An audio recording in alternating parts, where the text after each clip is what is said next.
किसानों का आंदोलन लगातार जारी है, अपनी मांगों पर अड़े हुए हैं। वहीं कल सिंधु बॉर्डर से हमारे संवाददाता दीपक ने किसानों से खास बातचीत की, उनका क्या कुछ कहना है आप भी सुनिए। किसानों के इस मुद्दे पे बात करने के लिए किसान यूनियंस के जो अध्यक्ष हैं जगजीत सिंह से हम बात करेंगे।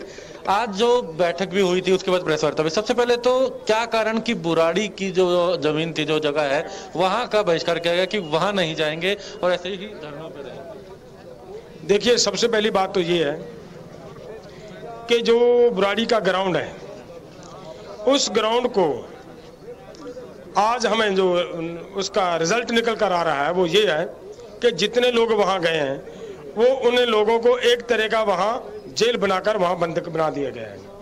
अगर ऐसा है तो हमारे किसान क्यों जाएंगे वहां पे? किसानों को यही खदशा था जिसकी वजह से वो जा नहीं रहे थे, और वो सरकार ने आज मतलब क्लियर कर दिया कि वो किसानों को बाहर नहीं निकलने दिया जा रहा।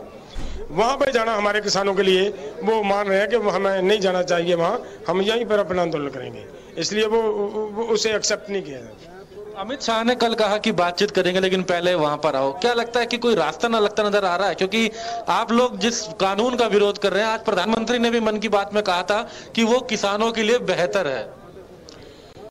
देखिए, मैं ये एक बात कहना चाहता हूं, अगर ये कानून किसानों के लिए बेहतर होते तो हम विरोध क्यों करते? सबसे पहली तो बात ये। दूसरी बात इसमें ये है कि अगर उन्होंने हमारे पक्ष के में, हमारे लिए, हमारे फायदे के लिए ये बनाए हैं और हम मूर्ख मान लीजिए, हमें समझ नहीं आ रहा है, हम पूरा देश का किसान ये कह रहा है प्लीज इसे वापस लीजिए, ये मत दीजिए मुझे, ये नहीं लेना हमने, नहीं, ये जो आप खाना दे रहे हो हमने नहीं खाना है, तो जबरदस्ती क्यों खिला रही है सरकार? सरकार को इसे वापस ले लेना चाहिए, ये मसला अपने आप सॉल्व हो जाएगा। सरकार को एक बात कहनी आसान हो जाएगी कि अगर किसान की लाइफस्टाइल नहीं में सुधार नहीं आ रहा तो इनके लिए हम कानून लाए थे, इन्होंने वो कानून नहीं माना, तो इसीलिए इनका जो लाइफस्टाइल है वो उस पर कोई इम्प्रूवमेंट नहीं हो रही, तो सरकार को तो ये कहना आसान हो जाएगा। क्यों सरकार ये जिद कर रही है कि हम जरूर देंगे, आपको जरूर देंगे, जब हम कर रहे हैं कि हमें नहीं चाहिए ऐसा कानून? तो ये इसलिए ये कानून, उनकी बात जो कह रहे हैं कि ये बहुत किसानों के पक्ष में है, किसानों के पक्ष में नहीं है, ये किसानों के खिलाफ है और कारपोरेट्स के पक्ष में है।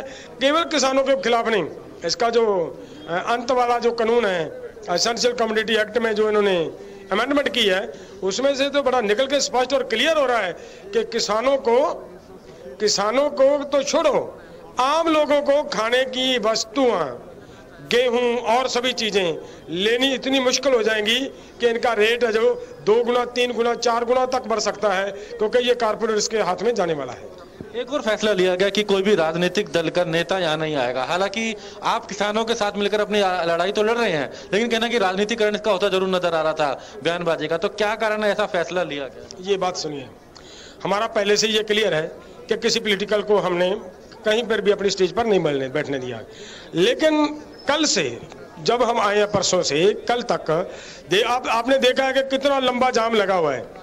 पूरी व्यवस्था को चेक करते देखते, कभी सभी किसान ठीक बैठे हैं, किसी को कोई मुश्किल तो नहीं है, सबको ध्यान देते देते हमारा मतलब कल का दिन वहीं पर ही सभी नेताओं का अपने अपने किसानों को देखते निकल गया। और कल जो मुझे पता चला है कि यहाँ पे उल्टे सीधे कुछ नारे लगाए गए किसी ने, किसी की ओर से, या किसी ने इसको पॉलिटिकल रंग देने का प्रयास किया है। तो हमारा ये मांग है, वो किसानों के ये बिल हैं, किसानों के ये कानून हैं, ये रद्द करवाना और हमारी फसल की खरीदारी का कानून बनवाना, ये है हमारी मांगे। नया राज किसी तरह का खड़ा करना, नई सरकार किसी तरह की खड़े करना, वो हमारी इच्छा नहीं है।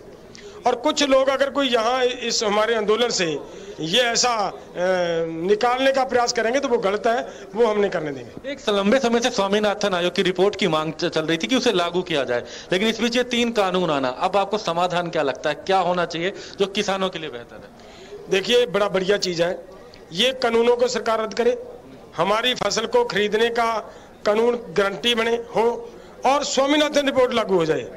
हम और कुछ नहीं मांगेंगे। एक बार अगर किसानों का ऋण मुक्ति हो जाती है, उसके बाद मैं दावे से बात करता हूं, जिंदगी भर किसान कभी सरकार से ये मांग नहीं करेंगे कि हमें ऋण मुक्त किया जाए, क्योंकि किसान पर ऋण होगा ही नहीं। ऋण की सरकार की गलत पॉलिसियों की वजह से हुआ है। बहुत पीछे से लगभग 1951 में हमारे कॉन्स्टिट्यूशन में एक ऐसी संशोधन किया गया जिसकी वजह से ये बात निकल कर आई है कि लगातार किसान को उसकी फसल का भाव जो लागत से कम दिया गया, वो कम भाव मिलने की वजह से आहिस्ता आहिस्ता किसान पर वो जो घाटा पड़ रहा था वो एक बड़ी राशि के रूप में इकट्ठा हुआ जो आज कर्ज के रूप में खड़ा है और उसी की वजह से किसान सुसाइड कर रहा है। अंत में एक प्रश्न है, अब आगामी रणनीति क्या इसी तरीके से धरने में, हालांकि और सीमाओं के घेरने की भी बात की जा रही है, तो आगे क्या लड़ाई किस तरीके से? पहली बात मैं ये क्लियर कर दूं, हम 2 रोड़े बंद करके बैठे हैं, हमने नहीं की, सरकार ने की है।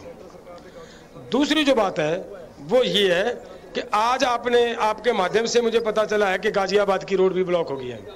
वो पंजाब ने तो की नहीं है, बाहर के किसानों ने की है। पूरे देश का किसान इस आंदोलन में शामिल होने के लिए चला हुआ है। अगर किसान पूरे देश का इस आंदोलन में शामिल होने के लिए चला हुआ है, सरकार उसे दिल्ली में नहीं आने देगी, तो अपने आप वो क्या करेंगे, रोड पर बिठाएंगे तो रोड पर ही बैठेंगे। अगर ये रोड पर बिठाएंगे, रोड पर किसान बैठेंगे, तो अपने आप ये बात स्पष्ट है कि वो रोड तो ब्लॉक होगी, वो सरकार करवाएगी, किसानों की कोई मतलब ये भावना नहीं है। तो सरकार का एक इनका कहना है, जगजीत सिंह है जो कि कमेटी जो बनाई गई है विभिन्न संगठनों की, किसान यूनियन की, उस कमेटी के ये अध्यक्ष है और इनका कहना है कि इसी तरीके से अपनी मांग रखते रहेंगे, अपनी लड़ाई लड़ते रहेंगे जब तक सरकार इनकी बात मानने को तैयार नहीं होती है। सिंधु बॉर्डर से कैमरामैन जगदीश तोमर के साथ दीपक शर्मा, इंडिया न्यूज।